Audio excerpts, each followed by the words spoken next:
Hello दोस्तों, आज हम बात करने वाले हैं आईसीयू। जो पिछले कुछ दिनों से हमारे जहन में चल रहा है, आईसीयू आईसीयू आईसीयू। आईसीयू होता क्या है, कैसे इसमें मॉनिटरिंग होती है, कैसे इसमें पेशेंट का ट्रीटमेंट होता है, इसके बारे में आज हम डिटेल से बात करेंगे। और क्या क्या मशीनें इसके अंदर होती हैं वो सब भी हम आपको अपने इस वीडियो में बताएंगे। सो प्लीज़ हमारा वीडियो पूरा देखें और इसे लाइक और सब्सक्राइब भी ज़रूर करें ताकि हम ज़्यादा से ज़्यादा और वीडियो आपके लिए बना सकें। आईसीयू यानी इंटेंसिव केयर यूनिट।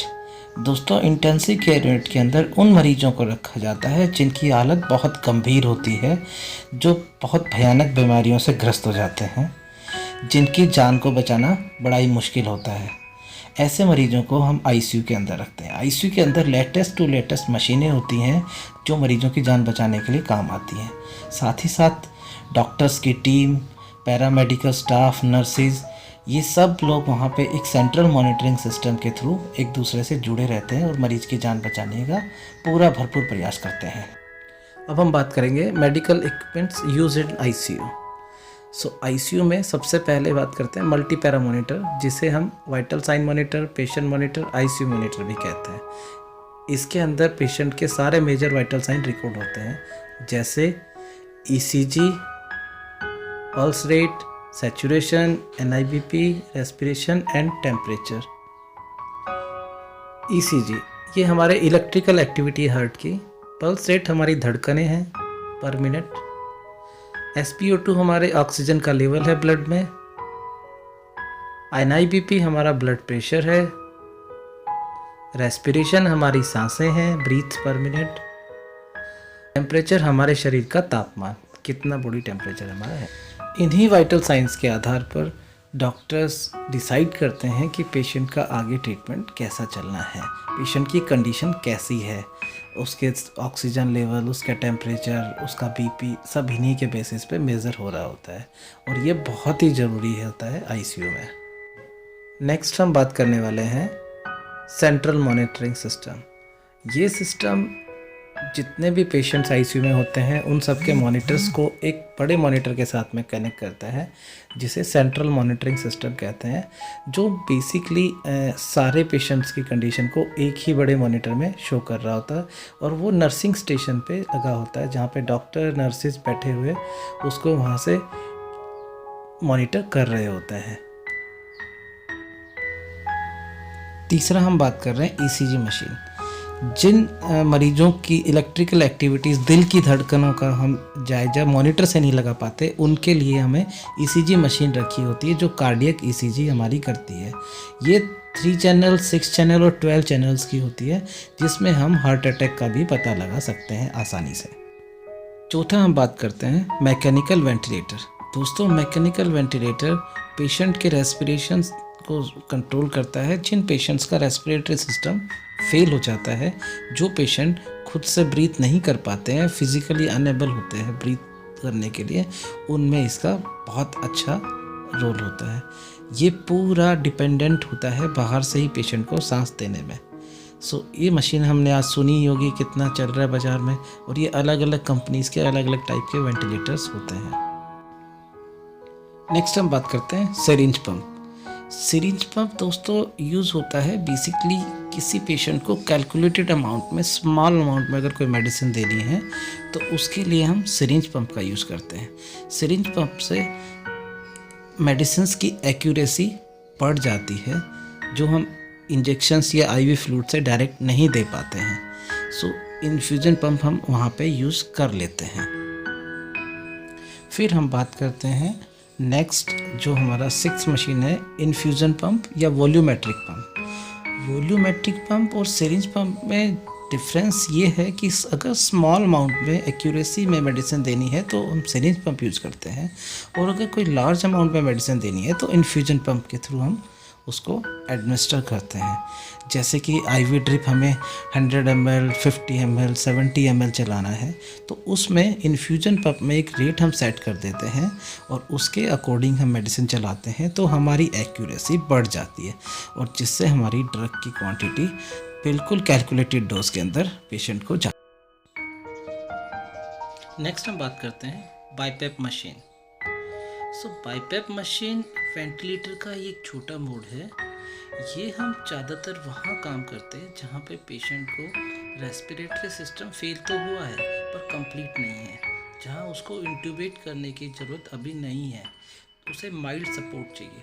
तो बेसिकली माइल्ड सपोर्ट देने के लिए हम बाईपैप मशीन का यूज़ करते हैं, जिसमें फेस के ऊपर कंप्लीट फुल मास्क हम लगा के उसको बाईपैप के थ्रू नॉन इन्वेजिव वेंटिलेट हम करते हैं और इससे हम पेशेंट को माइल्ड सिम्टम्स को इम्प्रूव कर लेते हैं। नेक्स्ट हम बात करते हैं suction machine, vacuum machine. Basically ये पेशेंट्स के स्टक्ड सिक्रेशंस को, जो गले में सिक्रेशंस होते हैं, जो ब्लड होता है, जो पेशेंट खुद से बाहर नहीं निकाल पाता, उसको सक्शन करके हम बाहर निकाल लेते हैं इस मशीन के थ्रू। ये बहुत ही महत्वपूर्ण रोल। नेक्स्ट आता है ICU fully functional bed, automatic bed. Basically ये बेड आईसीयू में पेशेंट्स के लिए यूज़ होता है, जिसमें हम मल्टीपल पोजीशंस पेशेंट को दे सकते हैं। हम head down, head up, leg up, side by side position, कोई भी पोजीशन हम इस बेड के थ्रू बहुत ही आसानी से दे सकते हैं। ये फुली ऑटोमेटिक होता है। नेक्स्ट हम बात करते हैं पोर्टेबल वेंटिलेटर और मिनी वेंटिलेटर। ये सेम मैकेनिकल वेंटिलेटर ही होता है, बड़ी मशीन जैसा ही, बट ये पोर्टेबल है। इसको हम इधर उधर कैरी कर सकते हैं। ज़्यादातर ये एम्बुलेंस वगैरह में यूज़ किया जाता है, ट्रांसपोर्टेशन में पेशेंट को शिफ्ट करने के लिए। और ये सेम वैसे ही फंक्शन करता है जैसा हमारा बड़ा वेंटिलेटर फंक्शन करता है। अब हम बात करते हैं पल्स ऑक्सीमीटर के बारे में। तो पल्स ऑक्सीमीटर मल्टीपैरा मॉनिटर के अंदर इनबिल्ट होता है, बट अलग से ये रखने की वजह है, पल्स ऑक्सीमीटर ये किसी पेशेंट को हमें ट्रांसपोर्ट करना है, इधर से उधर बेड शिफ्ट करना है, सो हमें इसकी ज़रूरत पड़ती है। ये बहुत छोटा होता है और ये पोर्टेबल होता है, पोर्टेबल वेंटिलेटर की तरह ही। तो इसको उठा के इधर से उधर ले जाने में कोई असुविधा नहीं होती है और ये बहुत ही कंफर्टेबली पेशेंट को शिफ्ट कराने में मदद करता है। नेक्स्ट हम बात करते हैं ब्लड वार्मर।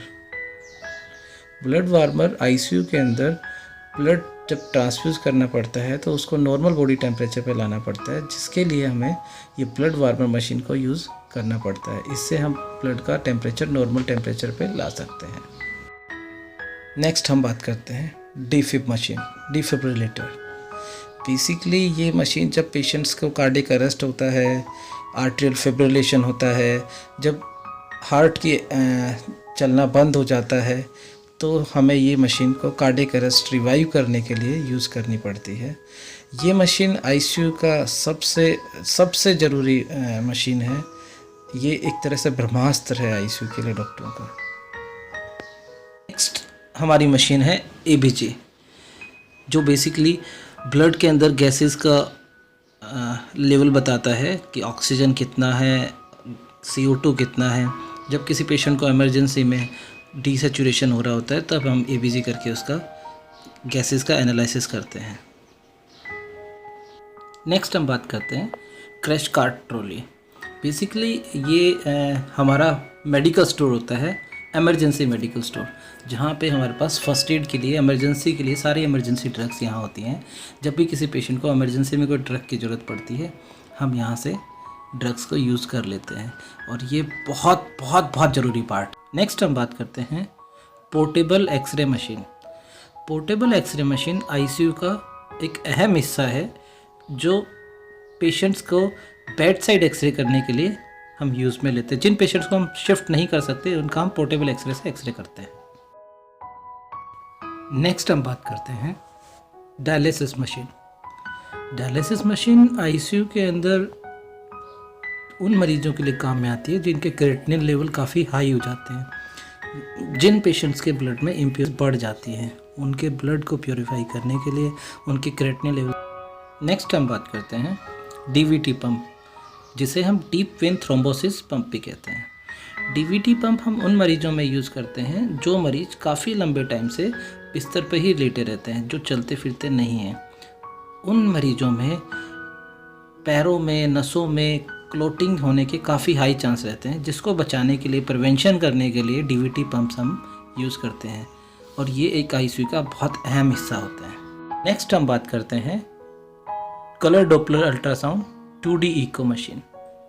बेसिकली हमें कार्डियक पेशेंट्स की मॉनिटरिंग करने के लिए, कार्डियक अबनॉर्मलिटीज़ को चेक करने के लिए आईसीयू के अंदर 2D इको मशीन की बहुत ज़रूरत होती है, जिसकी वजह से हम कार्डियक फंक्शंस चेक कर पाते हैं पेशेंट्स का। 2D echo ejection fraction levels हम चेक कर पाते हैं। नेक्स्ट हम बात करते हैं IABP machine, intra aortic balloon pump. कुछ कार्डियक पेशेंट्स को जब हार्ट की फंक्शनिंग डिरेंज होती है, ब्लड फ्लो पंपिंग डिरेंज होता है, तब हम उसको यूज़ करते हैं। नेक्स्ट आता है मेडिकल गैसेस और सप्लाई।